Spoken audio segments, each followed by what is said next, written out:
Okay. So let me work through that prompt on my computer there.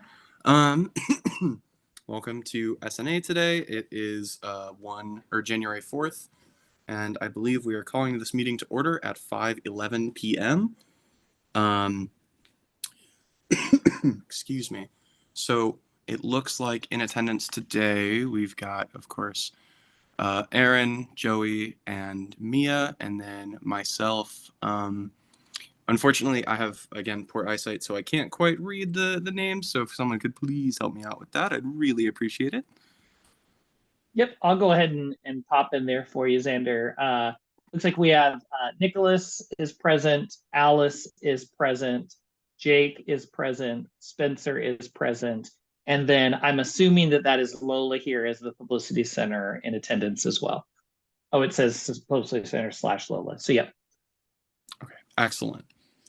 So let's, if we've all had a chance to look at the agenda, I'd like to entertain a motion to approve today's agenda.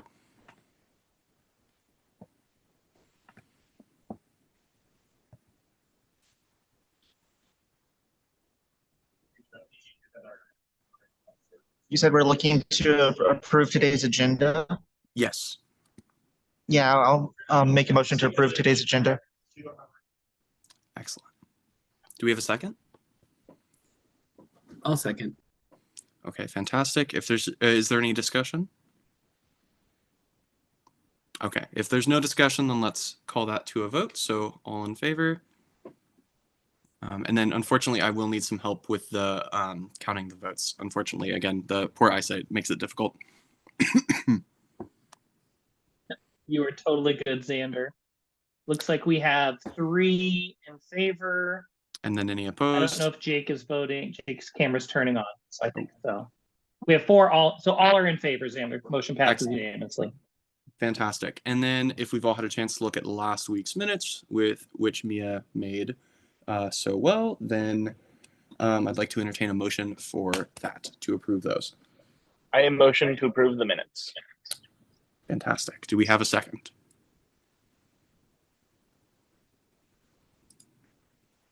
I second. Excellent. And so is there any discussion? No? Okay. Let's call that to a vote then, please. So all in favor, sorry. It looks like unanimous again, all 4 vote in favor, Xander. Motion passes. And that motion passes. Fantastic. So next on our agenda, we've got reports. So does our chair have any reports? That's me. Nope. What about our advisors? I just have 2 quick ones for you all. One is just an update. I know we're going to start the process, and so we'll talk about it when we get to new business. But all of the annual financial reports and the program reviews for all the base funded units were due over the break. We've received all of them at this point, with the exception of the 4 budgets from Slice. They've been in communication with us, but we have still not received their financial reports or program reviews. So when we get those, I will let you all know, and they'll get posted. At this point, almost all of them are posted on the website as well. I know there's a couple Aaron just finished sending me, because we're making a few edits and tweaks back and forth with some of the units. So at this point, though, everyone else has submitted them. The 3 we're looking at today, you all have them, but they're also all on the website. And I'll show you where those are as well. The only other update for this group is, just so you all know, Aaron and I have a meeting coming up with, we did outreach to all of the base funded program managers and additional contacts and VPs and deans who oversee the different base funded units. We have a meeting with them coming up. I believe it's on January 18th. To really go over some of what we've talked about fall quarter. We want to make sure all of them are fully aware of the current situation in terms of the budget reductions, what we're looking at this year in terms of the rollback of salary savings and unspent funds, but also that is likely going to be a policy change permanently moving forward. And then the larger part is to make them aware of what we discussed with you all, a little bit about the future planning, where we're looking at for base funding, which they'll need to submit next year to kind of let them know what we're looking at in terms of the projected amount, so people have adequate time. And so even though we've talked about it in these meetings, we're inviting all of the units and areas together into one large meeting to kind of share a little bit more of the details of the numbers and specifics and make sure we can answer questions. So all those groups are aware. So that is all that I have. Erin, any updates from you? The only thing I hope this is the right point to mention this, and so if it's not, then please forgive me, but I wanted to let you know that in kind of talking with Joey and thinking about with the supplemental funding requests, I thought it would be probably appropriate to provide you just some information about kind of the health of the budgets of the areas that are requesting funds, since they are all S&A now. And so I have prepared that for our requests that will be coming in later. And going forward, I just sort of feel like it would be right for you all to kind of have the financial picture along with the request. So that's just a little change. And again, if this is the wrong time to bring that up, but then let me know. But I do have that for you, and plan on providing that information with all supplemental requests, so that in conjunction with the request, you can sort of have an idea of how much money they've received and how that's kind of going. So does anybody have any questions about that? Okay.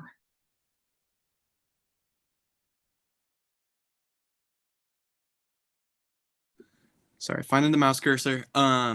Then ASCWU, any from them? None at the moment. ASCW is kind of just getting back into the swing of things. But yeah, I just hope you guys have or have had a really good break. And that's all I have at the moment. Okay, thank you so much. So with that handled, then let's move forward to communications received. On the chair side, I have not received any communications, and I can't speak for Jared, unfortunately. What about our advisors?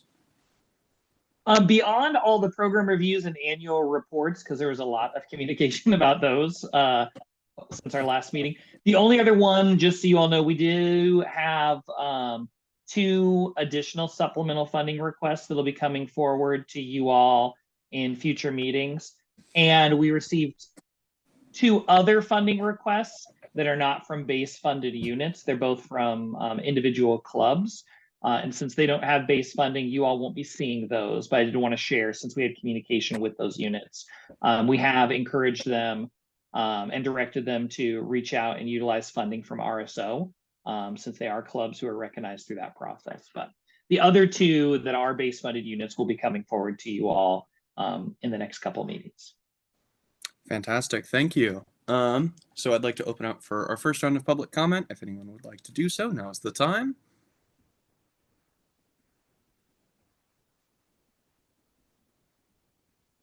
Okay. Well, if there's no public comment, then I believe we'll move on to our new business. And so what I've got here is that we're beginning, as was noted earlier, our review process of annual reports and program reviews. So the 3 we've got today are the administrative support costs, the scheduling center, and the sub-custodial. So yeah. So I'm going to walk through at least the first one kind of with you all. I know you all received them ahead of time. Since this is the first meeting we're going through these, and some of you, this is your first time on the committee or seeing these, I want to go through these ones a little bit more intentionally and maybe slower than what we would do with other ones. Just that way we can ask questions about process. What does it look like? What kind of our role is as we do it? I'm going to go ahead and, for the sake of this, try and share my screen. And so bear with me on technical difficulties. Okay. Can you all see my screen? It should have the agenda on it now. Okay. So what I'm going to do on this is just kind of walk through, and I'm going to do the admin fee first and walk through what both these 2 documents are. and then what we're kind of looking at and discussing, and kind of what the role of things are. And so we're doing a little bit differently this year is we're looking at both the annual financial report, which is the document on the screen in front of you right now, as well as the program review at the same time. So both of these are looked at. I picked these 3 programs as kind of our first case study because they are a little bit different than our other ones, but also they're a little more straightforward with what it is that they are. And so as we look at the annual report, and probably the way I'd recommend you all do this to start with, is to look at the annual reports first, the financial ones. Those are looking at last year. How did those units use their funding? This is all after the year is closed. And so as you can look at these, there's 4 questions that each one of these asks. And I'm going to scroll down, but I'll pop back up. The 4 questions kind of go into, but what they're asking is based on this report here that you're looking at, which is the actual financials. And so the financials are showing the first 2 years. And so next year, their financials will show the 3 years. So it's showing the full funding cycle on here. And so these are actual numbers from what was spent and expended. And so I'll kind of show you this first. Fiscal 22 was 2 years ago. Fiscal 23 was last year. And when we look in a minute at the program review, fiscal 24 is this year. This is the breakdown of what was done. Now, the admin fee is a little bit different because it's just a straight dollar figure that's transferred out. When we look at the other ones, you'll see where the expenses fall with goods and services and salaries. But each one of those gets those units, and then they have these 4 questions that we have asked as a committee for them to answer. Now, this one, as we look at what the admin fee does, which is that second question, it's really that agreed upon amount that the S&A fee pays to help support some of those internal administrative areas that are identified below that support S&A programs. And so we kind of do it, as you can see on here, the last time they agreed on about a 5% increase from the previous funding cycle. They're still subject to the reductions that we've talked about each year. So again, I keep bouncing around, but for the sake of this, $450,000 is how much was the very first year. Well, last year they only received $405,000 because of the 10% reduction that took place across the board. They don't have any transfer of expenses. They don't have any negative fund balance because all of it gets sent out into the areas. They do provide this breakdown, which kind of shows you where that admin fee goes. And how that ties to supporting S&A. And so a part of that goes to the accounts payable and travel offices. Part of it goes to human resources. Part of it goes to information technology, 2 different units within there. Part of it goes to payroll. Part of it goes to purchasing, business services contracts. And part of it just goes to student financial services in general, all of which provide services to the different base funded units, like the DEC, like SLICE, like CERT Custodial, we'll look at it in a minute, because they provide either the payroll or the HR, or for things like SLICE and the clubs provides for business services and all of those, and student financial services. So what we would typically look at is you all would take a look over this first one.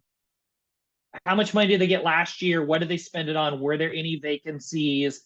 A big one, I'll be honest with you, that you all are going to want to look at is the 4th question on here, asking, were there any positive or negative fund balances? And you'll see this more in a minute when we look at scheduling and custodial, because this is showing either did they leave money on the table, and if so, why? Or did they overspend and go into the negative, and if so, why? Because it gives you all a sense to look at how are they managing their budgets. Do they have more money than they need, and that's why they didn't spend the money? Did they spend into the negative because they weren't paying attention or planning with their budget, or because there was unplanned expenses that came up or something else on there? And so before I jump to their program review, because that's the next part we'll jump to, do you all have questions or anything on the admin fee, looking at their financial report from last year? Aaron, I see you, so you can chime in. You don't have to ask questions. You're part of this. I just wanted to add, can you go back up, sorry, to the questionnaire? Down, sorry, to the questions like 3 and 4. So generally, because we had just decided to sweep back all of the S&A funding, generally what I think you'll see is in question 3, there would be a transfer. That's how that sort of rollback shows up as a transfer. And so if they essentially had a remaining balance, then that's where you would see the transfers. And so there's going to be very few that should have a positive balance at the end of the year, because if they did have that, we would have rolled it back. I will say that the sub fee rollback did not occur as it should have. And so coming up, that will be something that you will probably see. Like if there was an area that was split funded, there may be a remaining balance, but it wouldn't be the S&A portion. Excuse me. But I just kind of wanted to point out that so you should see transfers, and when you don't, it most of the time will be because they overspent their budget, and it'll be a negative fund balance. No, thank you, Erin. I appreciate it, because this is different than what we've done before. So if you're looking, and next year for baseline, we're looking back, generally there's not a lot of fund transfers, which is why we ask, because if one unit is transferring $10,000, you all as a committee want to know, well, where are you sending that money, or where are you bringing money in from? With the rollback of unspent funds, that's what it's going to show as a transfer. Ideally, they're also giving kind of a breakdown or sharing $15,000 was transferred back because it was unspent. Now, if they don't answer the why they had 15,000, that's questions we can ask as we look at stuff. Because really, your all's role in reviewing these is to look at the information here. Note if there's any concerns, questions that you all have for those units. Because really, you're looking at, are these units using the money that you have provided them appropriately? Are they using it fiscally responsibly?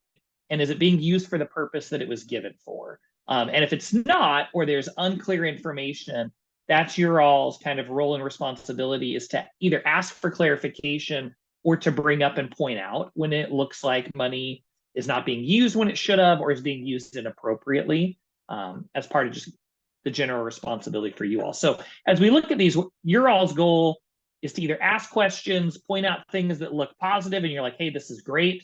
They all have the ability to review and watch these recordings and get the feedback from us.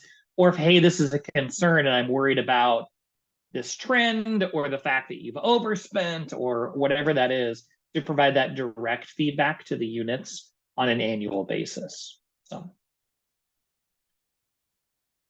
any other just questions on the annual report for admin before I jump to their program review? And you all can go kind of back and forth on these as well. Seeing no one yet, I'm going to pull up their program review right here as well for us to just take a look at. Sorry, Yep. I have a question. So specifically, just to be clear, I don't know. I always like to ask questions that I'm unsure, just to make sure. So we're just reviewing the information that they've provided us to ensure that there aren't any unreasonable discrepancies that we would need to ask for clarification about. Is that kind of boiled down, but is that right? Yep. Okay. Yep. It's to look and be like, hey, nope, you're doing awesome. You're using the money the way we hoped you would. Or, hey, we're concerned there's a discrepancy, or this doesn't look like you're using this the way it should have, or whatever feedback. Because really the idea, Xander, is one, the S&A committee is responsible for making sure that the money from students is being used appropriately and that best benefits students. But it's also to make sure that we're giving feedback or making aware of potential concerns on an annual basis, instead of a unit getting their 4 years of funding, operating kind of in the dark, and then coming back 4 years later being like, hey, we'd like to get funding again. And then the committee is like, hey, this doesn't look like what you should have been doing, but no one's told them across that time period. So it collects kind of data to give feedback, but also gives really next year's committee a lot of information to look at when everyone's requesting funding again. Okay, thank you so much. Yep. Okay, so the program review, and this is a little bit more in depth. Now, again, I picked these 3 because they're going to be a little bit different. These are questions that they're being asked for this current year that they're being looked at. And so it's asking them, the one we just looked at was last year. It's already done, so we're looking back.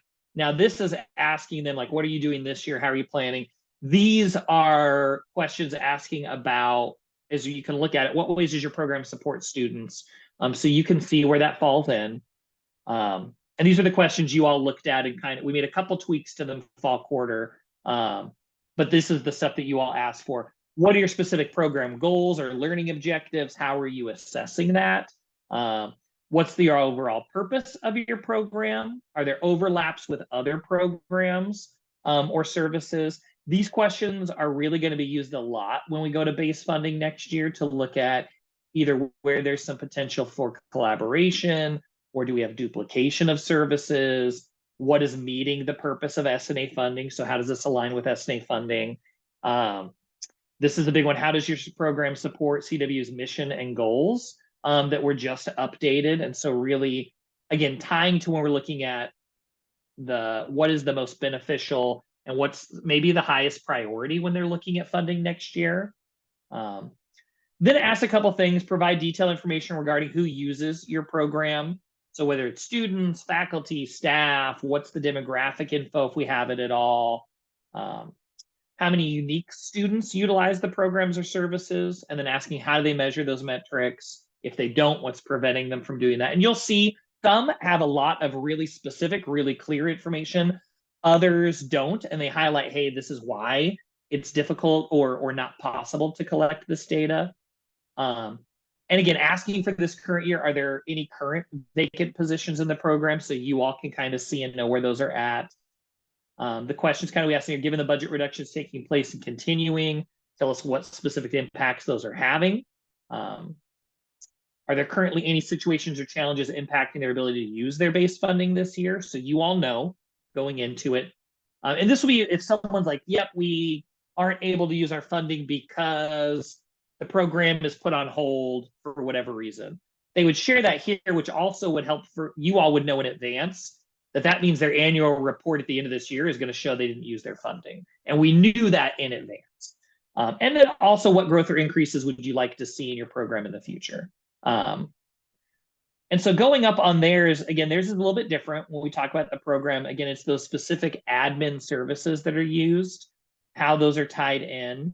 Again, it's those interactions, the reimbursements, tied directly to supporting the programs when we look at that. Because again, all of those admin pieces, well, they're kind of like the Wizard of Oz behind the curtain. You don't see them. They're there supporting all of the S&A base funded programs. So while we don't think of it in the context of that, we wouldn't be able to do any of our programs without payroll paying the students and the professional staff who do the work. The big ones on here is when we look at like the unique students on here, they calculate student participation during the funding cycle. This is one thing that we figure out on how much they pay or how much we pay in admin fee by looking at some of those pieces. The big one I'd say on here that gives a little bit of detail is really given the budget reductions, the specific impacts those reductions are having. And so this one talks about they currently don't have any directive for budget reductions at the department level since they're all handled at the VP level. And so those are pieces in terms of those admin programs that aren't having an impact by it, because this is helping supplement funding. And so with that, really, we'd look at both of these. What is last year? What are they planning for this year? Are there questions about the admin support one before I jump to one that's a little more tangible? Or any questions or concerns anyone has on the admin support cost? Thank you, Alice, for the nonverbals. I appreciate you turning the camera on for that. Okay. I'm going to jump over to our next one on here. So I think it's Scheduling Center with what I have. And so this one you'll see is a little bit more. Oh, everything is freezing on me. Maybe we'll look at it. I'm glad my screen is sharing so you can see the little blue wheel. It's not just me, I promise. You all have access to this, so you could be looking at it on your side while I'm waiting for this to load. But as we look at Scheduling Center, I mean, you can see those 4 questions somewhat on the screen right now. There are no vacancies they had last year, and this may be a question we update in the future. If you look at it, ask about any vacancies longer than 6 months, because again, the policy for S&A is that salary savings will roll back after a vacancy of 6 months, as we did last year and this year, and again, we'll likely do it permanently with a 1-month vacancy. That may be important for us to update that question to give a little bit better sense. When you look at the overview of the programming, oh yeah, there it goes. For the moment.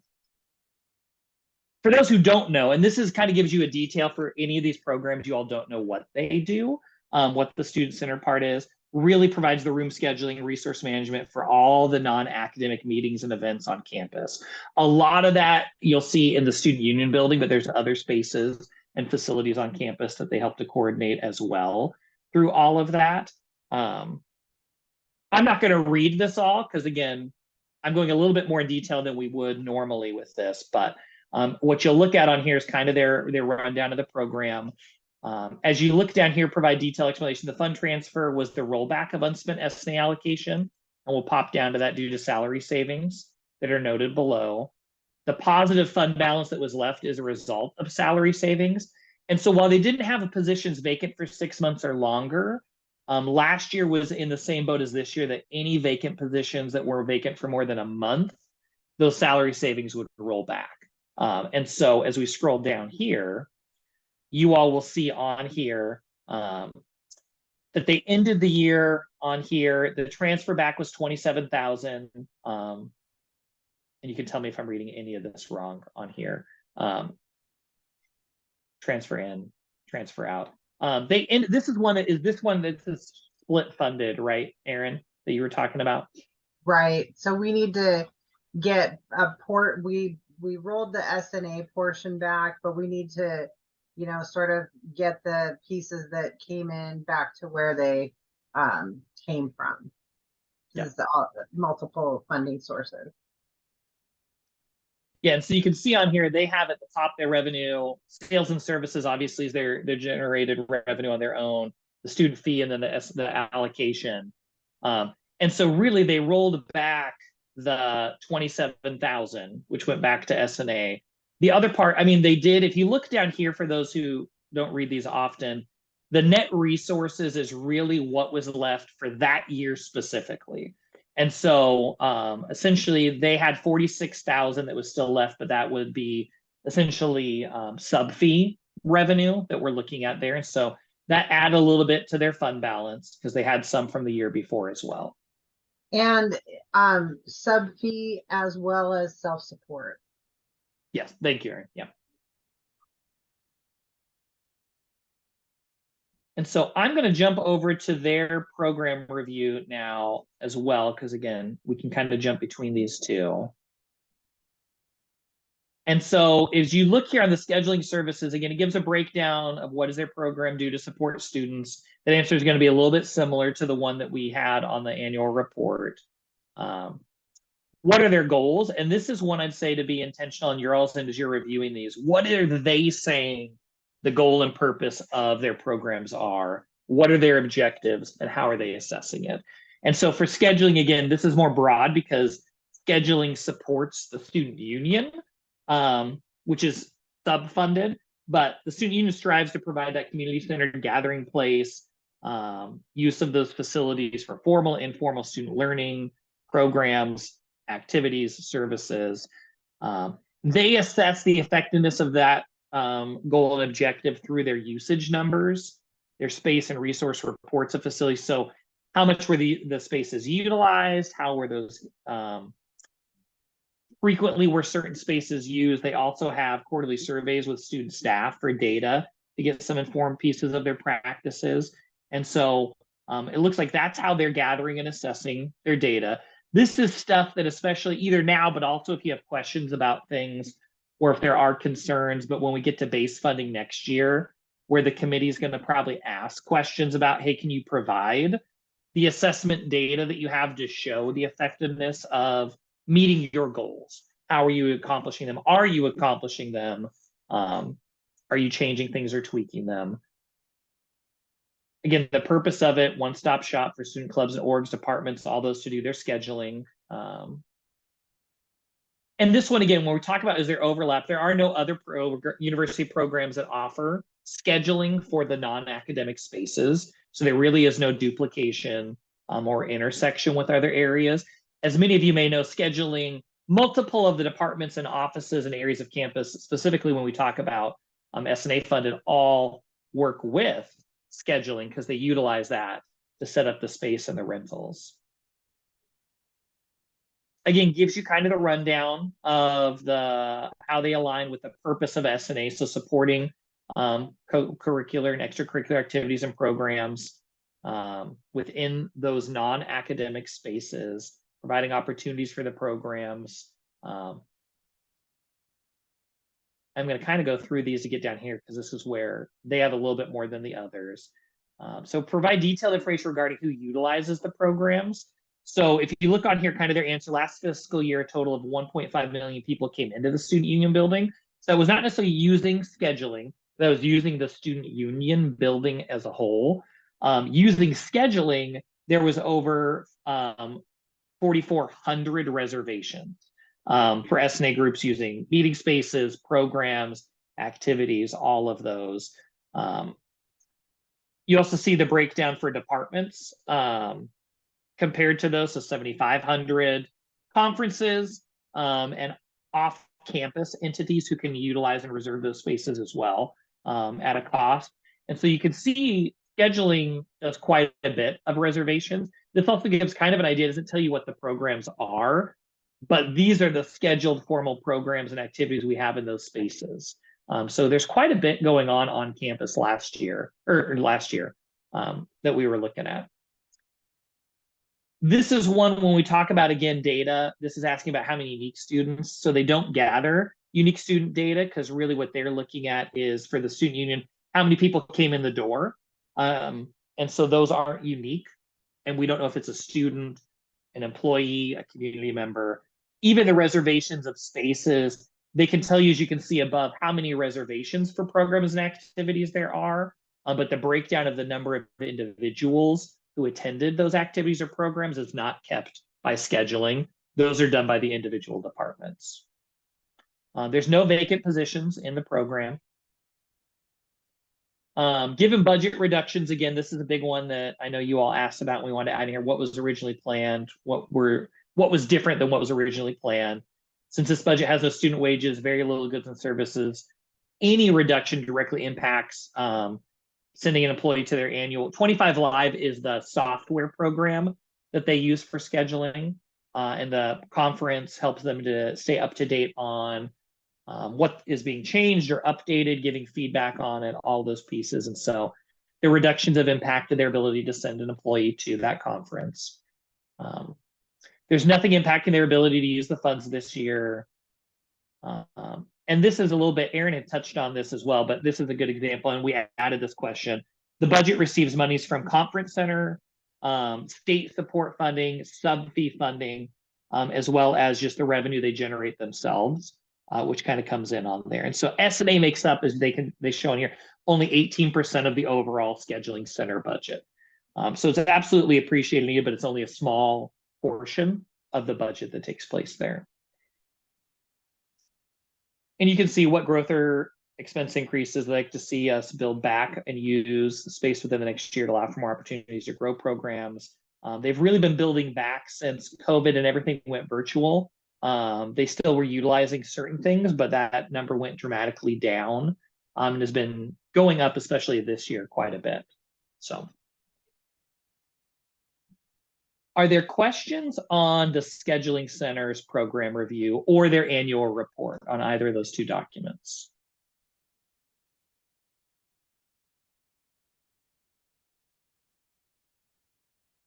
So I do actually have a question. Yeah, go ahead, Xander. I know that it says here that they don't employ student staff. And I'm just confused. I was under the impression that there were students employed in the scheduling center. Are they employed under something else, maybe? Am I just misunderstanding? So they're not paid for with the S&A allocation is essentially what that is, Xander. Yeah. I see. Yep. Thank you. Yep. That's a great question. And then I just had one additional question. Yep. Comparing like I guess the admin and then the scheduling center fee annual report, it just goes into a little bit more detail of what the money was spent on. Is that something that we have it kind of standardized, or could maybe have it standardized as it kind of breaks it down between what the spending has been within that? Yeah, so you're talking about what I have up on the screen right now, Nick, Yes. where it has the breakdown of the goods. So yeah, the only one that's going to be odd is going to be the admin fee, because it doesn't go to this breakdown, because as you saw, we collect the admin fee and then the admin fee gets dispersed out to those like 10 different administrative units. Every other annual report you're going to look at is going to have this more detailed breakdown of what's on the screen right here. Yep. Okay, got it. Thank you. Yeah.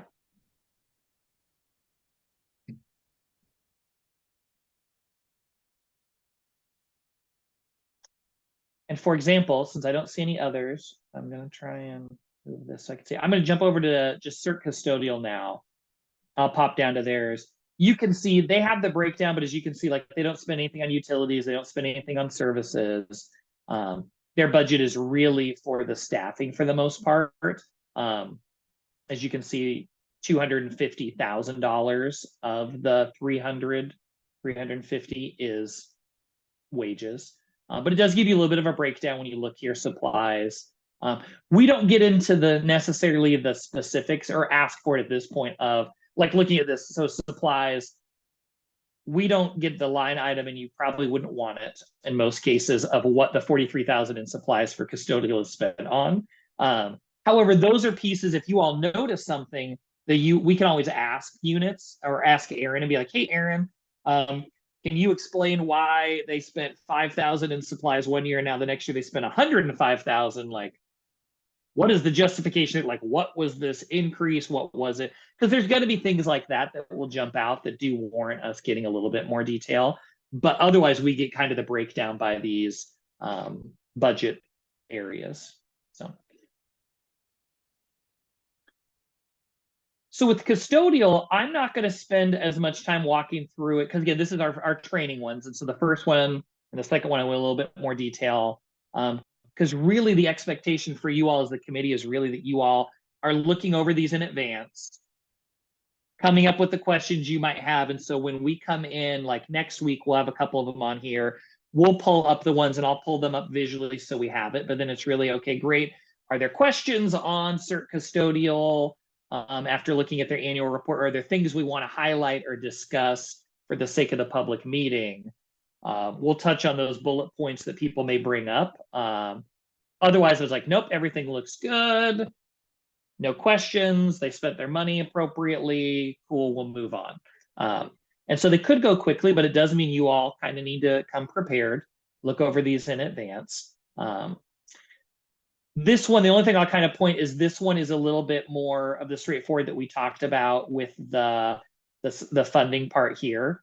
Because the transfer out that they have, the 38,000 was given back to S&A because that was unspent funds.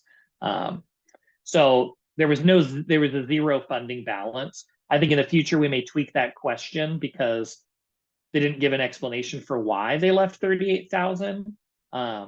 Also, in looking at this, 38,000 is about a little bit more than 10% of their budget. So that could be for any number of reasons, either vacancies, things that they were planning to spend on that just didn't come through, whatever that is. It was still an increase in the expenses they had from the year before. And so it doesn't look like they were not spending the money. There was no really reductions in any of the areas. But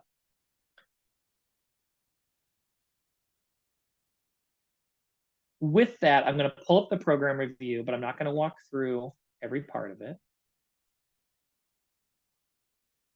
Again, just for the sake of our public meeting and recording, I want to pull this up here. So again, for custodial, you could see each of those kind of 11 questions that we sent them, the answer as it relates to it, where those all tie in with the program itself, the purpose of it, what they do. And you can see it, this one, again, I use this one because they're pretty straightforward on what the student union custodial does and what the funding goes towards. Again, when they talk about detailed information, it's who all uses the facilities within those. So this is one I am going to point out to you all because these are parts, like I said, that I would look at specifically, and I know you all asked about it. They talked about the budget reductions with those rollbacks of funding. Really, for them, directly impacts their student wages. So their ability to purchase some equipment or cleaning supplies. And so they're still operating, but where they have to make adjustments when that comes up is in those two lines, is the equipment and then the student wages.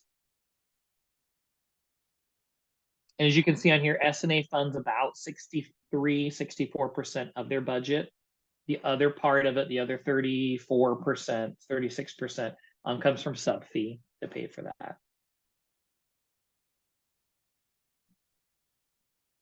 So are there questions about the sub-custodial, either their annual report from last year or their program review looking at this year's usage? I'm just curious what, I'm not entirely sure if this is a appropriate question that you'll have the answer to. However, they mention in the program reports that, or the review, that the reduction will lead to, like, will directly impact the student wages. Do you, Yep. I suppose I don't want to speculate, but what do you think that could mean specifically? Yeah. So I don't know the exact answer to it. I mean, again, I think I would be in the same boat as you, Xander. I can speculate on what that would be. But that could be a question we can directly ask them too. If it's like, hey, what does that mean in terms of, because obviously I don't say this to you, when we talk about budget reductions impacting student wages, that kind of falls into two categories. It either means they have to reduce the number of student positions they have and keep the same hours for them, or they have to reduce the hours and keep the same number. Either way, those are the only two pivots you have to reduce that student wage line. So I don't know with that one. That's definitely a question we can reach out and ask custodial if you'd like, though. Reach out to Cherie and then to ask Xander. I think I understand. Thank you for better informing me about the course of action that one might take. Thank you. Yep. Well, and this is one too, because if we want to know now, we can always ask that. Otherwise, this is something we'll see directly next year when they submit their annual financial report, because we'll see where, and I'll jump back over to this, looking at their financial report for this year. Like you can see on here, their student wage lines. So 2 years ago, they spent $48,000. Last year, they spent $44,000 on student wages. We'll see what that means. Whether 44,000 is that, or whether or not they had to decrease even more with where that line item is. So, yeah. With no other questions, I'm going to stop sharing my screen so I can see you all there. Yeah, so otherwise, I mean, that's kind of the process that we'll go through. Like I said, I use these ones because these ones are a little bit different than our other S&A-based funded units. They're also a little bit more straightforward, and so I didn't anticipate there'd be a lot of controversy or a lot of questions that we might have on it. But those are ones in advance that we'll probably put, and these are going to go throughout the rest of the year. So we have 38 base funded units that we're taking a look at. We're going to spread them throughout. A good chunk of them are going to be here during winter quarter, but we'll do anywhere between 3 to 5 per meeting to take a look at. And so really do want to make sure you all get a chance to look at both of those documents. And that's why I walked through them. I wanted you to understand what the two documents are. Take time to look and read the responses. Some of them provided a massive amount of additional statistics and data for you all to look at. We'll send them each week when Mia sends out the agenda and those pieces. But they're also all on the website. If you go to our website under the program reviews and financial report areas, as those come up. But are there questions just in general about kind of your all's role or the process for reviewing these two different reports before I kick it back to Xander?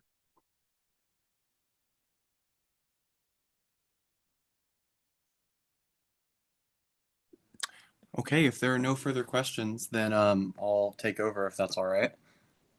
So let's move on. We're going to move on to old business, where we've got the deliberation and voting for our supplemental funding request, 2404, the Observer/Pulse National Conference.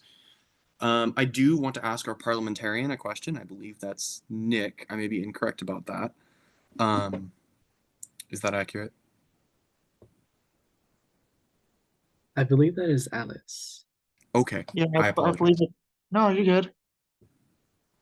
All right, so I was absent for the previous meeting, and I'm acting as chairman for today.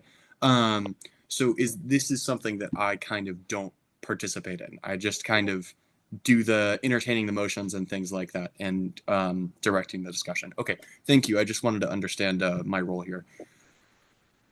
Yeah. When I was acting as chair, I make my opinion known. If I was going to vote one way or another, I definitely make that known and why. Okay. But I don't. Chair doesn't have a call, so. Okay. Yeah, you can definitely, Xander, on your end as the chair, I mean, provide discussion points for the committee to think about.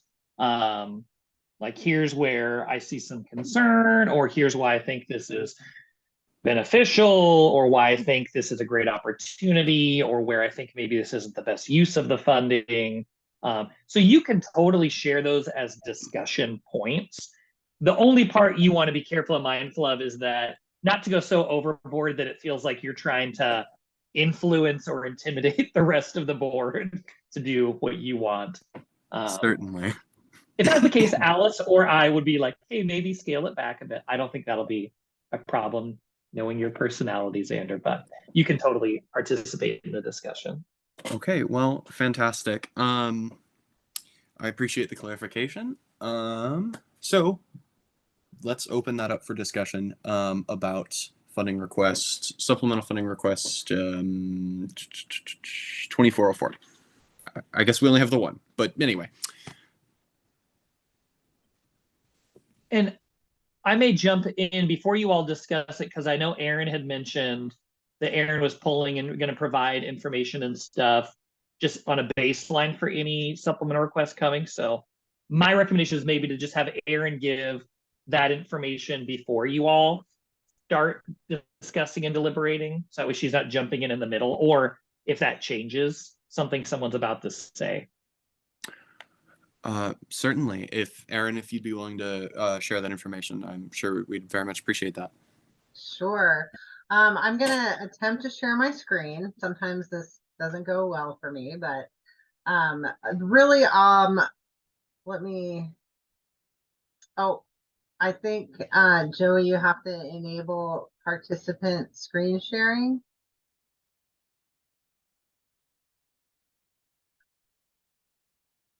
I just did it. It should work now. Thank you. I'm checking it. On my side, it says all participants can share. Okay. Okay, so can you all see my document here? Oops. If I can quit moving it around. So really what I thought, just to, not overload anybody with information, I wanted to provide sort of the current state of where things are at. This is a joint request from Observer and Pulse, and so I included both of those. The beginning balance for the Observer was 0, and we would see that reflected in their annual report when that program has its turn. There was a fund sweep, and so they ended the year essentially with a not a negative balance last year. we so far have provided 51,802, and this at this point it does include the 10% reduction because we kind of don't have all the details about how each division is going to distribute that. Their year-to-date expenses as of the closing of November, sorry, it got kind of cut off, and their projected ending balance. In looking at it and kind of figuring in the student wages and things, it looks like they're going to spend everything that they have. With Pulse, they did start the year off with a negative balance, so kind of jumping to the side, as you all probably remember when we were talking about sweeping balances, we left any negative or overspent balances to carry into those programs for the beginning of the year. We've provided $18,648 of funding, and so far they've spent $2466. In looking at kind of what they're projected to spend and any additional student wages and things like that, it looks like they'll spend everything, maybe a little bit more, and sort of end the year with that same sort of basically the same amount that they brought into the year with. So I just thought that this would be a good kind of additional information to provide to you all as you deliberate, and that's all. Does anybody have any questions about this?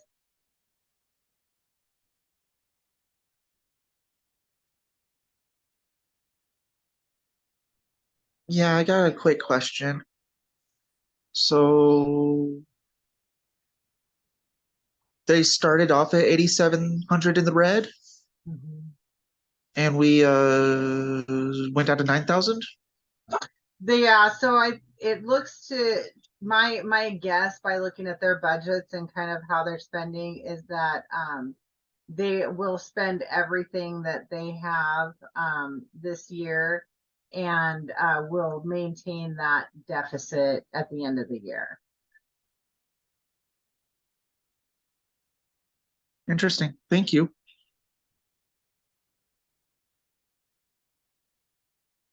Now, of course, I also just want to say that these are projected numbers, you know, I can't know for sure, or but currently that's what it's looking like.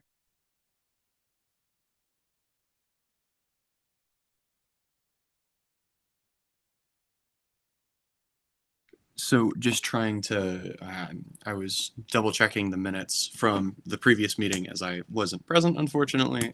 Just trying to get a feel for maybe some of the preliminary thoughts of some of the folks on the committee.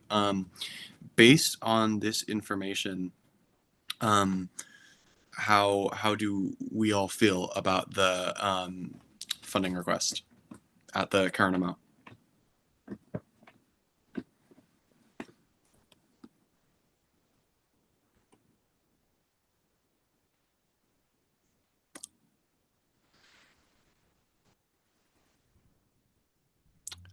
I see a hand. I can't quite read who it's from, but whomever it is. I love the funding request idea, like the conference and everything. This sounds great, but I don't know if I 9,000 in the red's a lot in the red. But I mean, they did only go down by 300, not even. So I don't know. I really want to approve it, but at the same time, this does make me a little more hesitant. How do I lower my hand? Found it. Okay, that's it for me. Thank you.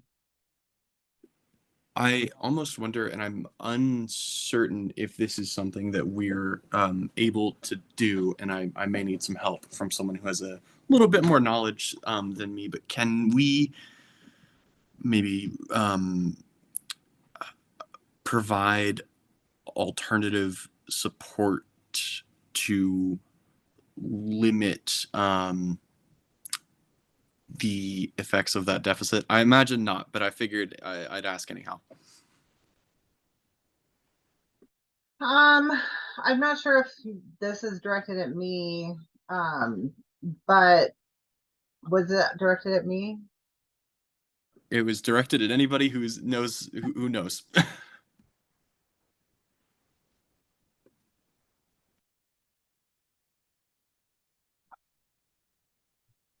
I mean, I can give my 2 cents and I'll let Aaron kind of pop in there. So, and I don't know if this is fully what you're asking, Xander, but I'll give my response of what I think you're asking. And please definitely let me know if I went off base. So 2 different things that I'm going to say. One is in terms of this request, no, really what we're looking at is what they're requesting for this conference. And so you all are deciding on either approving at the amount requested, approving at a different amount, or denying the request to give them the funds that are there for this conference.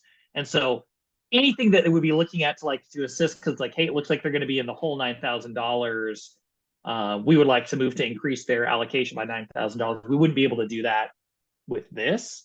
That would have to be a separate kind of either request or motion. The second part that I'd say with that is just my own response to you on this has nothing to do with looking at Pulse. I would be very cautious of us seeing areas that have gone into the hole and then just looking and saying we're going to increase it with supplemental. Because it's hard to know without more information from different units. I guess I'll word it this way. Any programs that are going into the negative at the end of the year are going into the negative either because of unforeseen expenses, something came up that they weren't aware of, hit something, maybe it hit the wrong year. I don't know what. A lot of times if that happens, that's where Aaron would work with them and be like, hey, you should come in and ask for supplemental funding because you didn't know that the whatever machine was going to break. The other part may have to do with either vacancies in positions that are supposed to be keeping an eye on the budget or approving things, or people not necessarily keeping track of like staffing or increases in minimum wage or things like that. So those are things that are definitely concerning on there, but is also we wouldn't want to just necessarily, my recommendation as your advisor is not just to fill a gap, because that could be a, hey, why didn't you I mean, going back to like what we had with, I think it was the CERT custodial, they mentioned that a reduction means they're going to have to reduce their staffing, their student wages.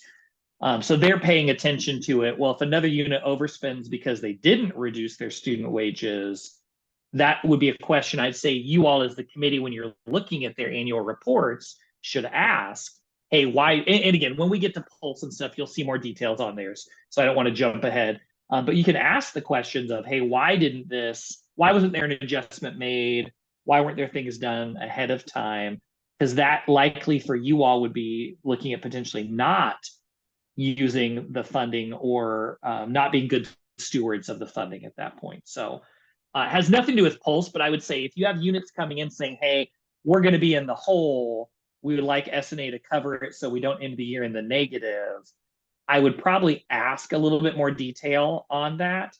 At the end of the day, and Aaron, please tell me to stop talking if I'm going too far into this.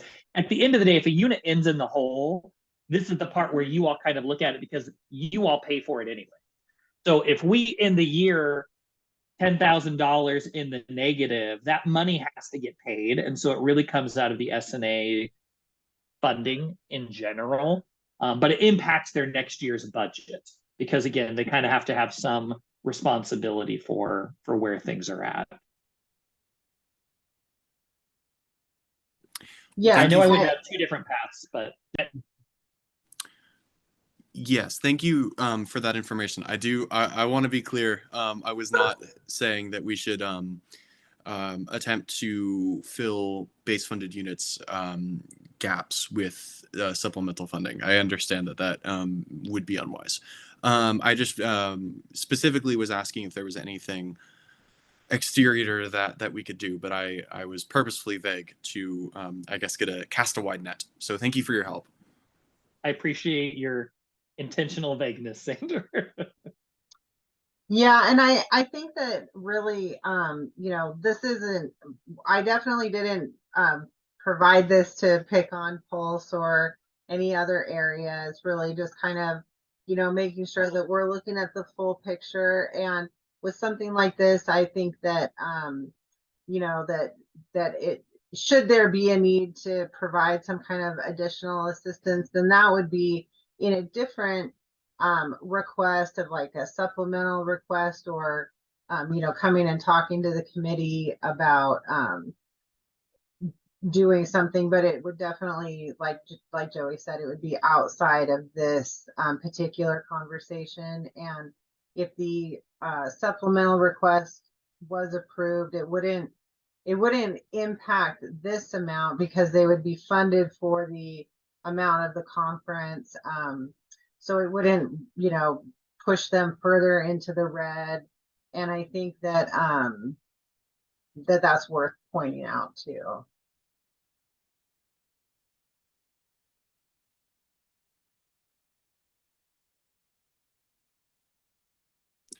Okay. Thank you for supplying that information so that we kind of do have the full picture. Yeah, based on this information, what kind of does the committee think about funding the request in the current state? Do we want to adjust it somehow? Do we want to fund it? Do we want to not? What do you all think?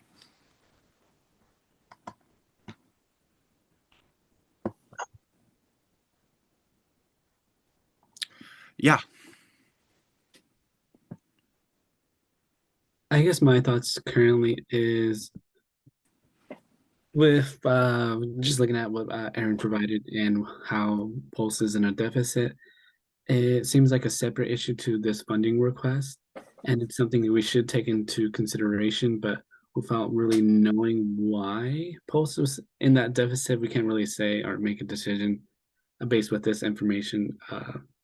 I guess whether it should affect our opinion of supporting the supplemental funding.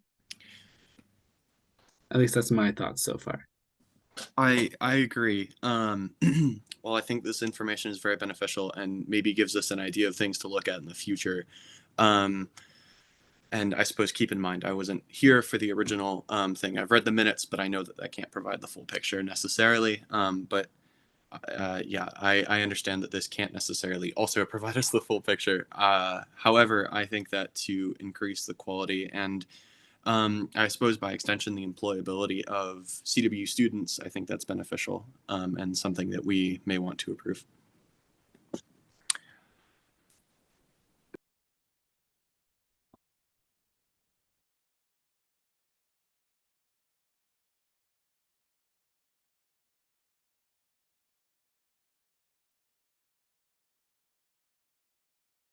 Okay, well, if there's no other discussion, and if there's no other questions that folks have that we might be able to find answers to, and please do chime in if I'm off on that. I'd like to entertain a motion to.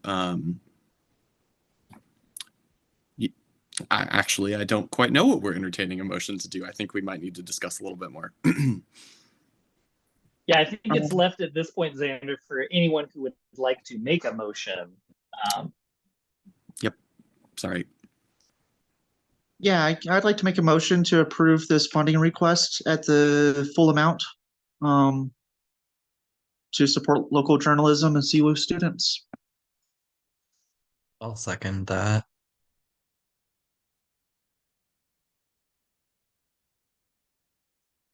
Okay, so let's bring that motion to a vote. And again, unfortunately, I'll need some assistance counting. I can count, I promise. Yeah. So yes, all in favor? It looks like all four have voted in favor, so it passes unanimously. Fantastic. Okay, so that motion passes and the assorted things that need to occur afterwards will occur on Joey and Aaron's end. But other than that, looking at our agenda, we're on our second call for public comment. So if there's anyone who would like to comment publicly, now's your chance. Please do.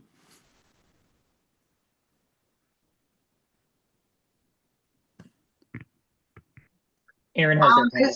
Want to say welcome back, and it's really nice to see all of you again, and glad that everybody made it back, and hope we have a great quarter.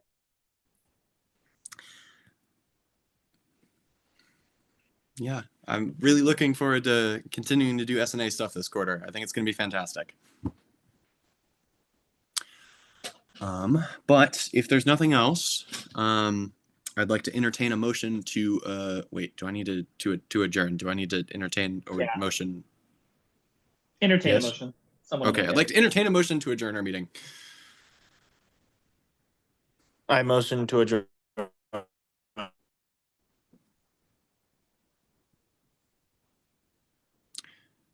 Is that Jake? Is that a motion to adjourn? Sorry, I don't know what happened there. Yes, that's a motion to adjourn. All right, thank you. That's all right. Do we have a second? I'll second. All right. Any discussion?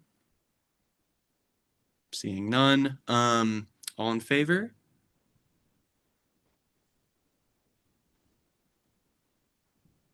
And all four unanimously approved.